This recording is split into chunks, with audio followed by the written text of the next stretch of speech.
Morning!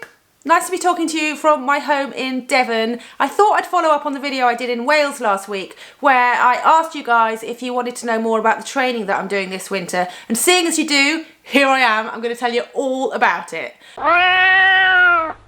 Now my plans for 2020 are a bit different to what I've done before. I'm moving away from so many fixed gear crit races and doing much more gravel racing. I mean, that's going to be my main target for 2020. I've got new sponsors. It's all really exciting. I've got so many cool events that I'm going to do, but I'll tell you about those later. But the point is, I really need to work hard this winter because I've had a terrible year in terms of fitness and illness and lots of personal stress that has stopped me doing the training that I want to do. So it's time to knuckle down, get some consistency in my training and work towards those goals. I've enlisted the help of a new coach. I'm working with Connor Murphy from Train Sharp, and we've already been working together for a couple of weeks. So it's super exciting to see how it's going to go this winter. The whole plan is based on a kind of 4-week cycle with 3 weeks of progressively harder training and then a recovery week, which obviously isn't a week off the bike, it's just a bit easier. I begin on a Monday with a gym workout. So that is just, sorry, I'm gonna have to get my laptop because I won't remember. That is, I love going to the gym. That is squats, half squats, deadlifts, kettlebell swings, lunges, leg presses and squat jumps. And I really enjoy this session. I almost feel like Monday is kind of a rest day because I don't do any cycling, even though I go to the gym. But some of my other days are much harder, so just going to the gym seems quite easy. On a Tuesday, I kick off the day with a fasted ride. So that means going for a really easy, low intensity bike ride, but without eating anything. I find this tricky because I can't just get up and go. I have to get up, get my daughter ready for school and walk her there and back, fart about, get changed and then go out on my fasted ride, which means that I have to wait quite a long time before I get anything to eat. But the reason I am doing these fasted rides is not to lose weight. I don't need to lose weight. It's because it's useful to teach the body how to burn fat as a fuel as opposed to carbohydrate. Basically, the body can only store a certain amount of carbohydrate and you can burn through it quite quickly and you can't replace it quickly enough. If you can teach the body to burn fat, then when you're doing lower intensity parts in a race, you can just use your fat stores to fuel yourself, saving the carbohydrates for when you're going hard in the more difficult bits, say the climbs. After the fasted session, it's really important to refuel properly because you are in a depleted state. So I don't find that difficult because I'm always really looking forward to eating something. It's doubly important because Tuesday is a day with 2 workouts for me. So after the fasted ride in the morning, in the evening I do a turbo session, which is a kind of strength-based session. So it's mainly zone 3 long intervals with a low cadence, and that also, as well as building strength and endurance, that helps improve my pedaling technique, because with off-road riding it's really important that you can get enough torque and also that you keep the rear wheel planted so that you don't waste energy or slip. So that's what those long zone 3 intervals help me achieve.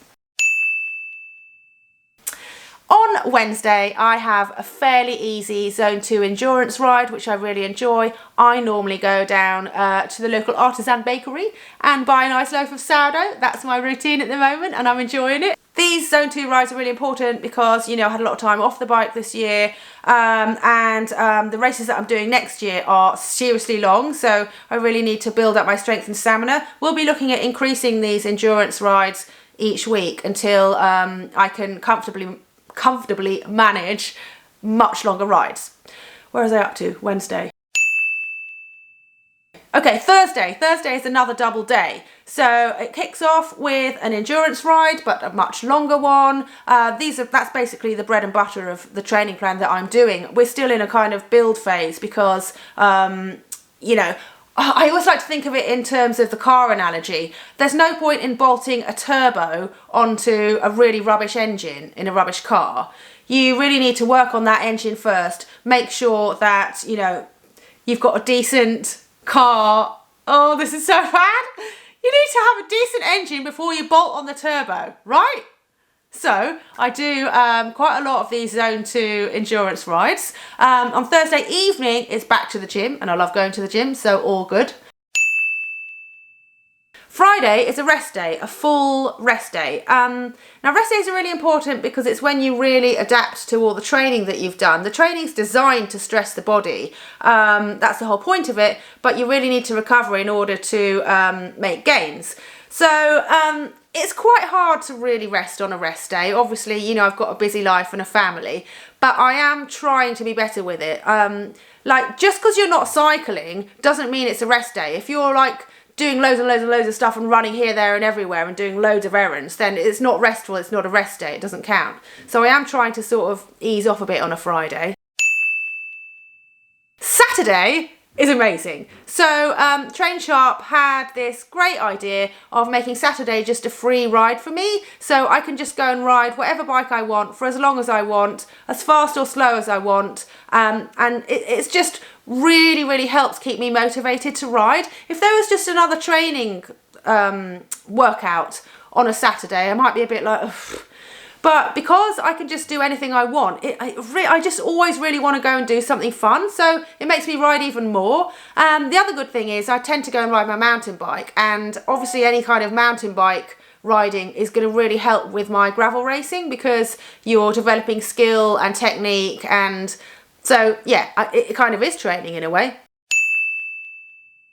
I finished the week with another mainly Zone 3 workout on a Sunday. The other reason I'm doing a lot of these Zone 3 ones is so that later in the winter, when we start doing sweet spot and threshold efforts, they will be much more manageable.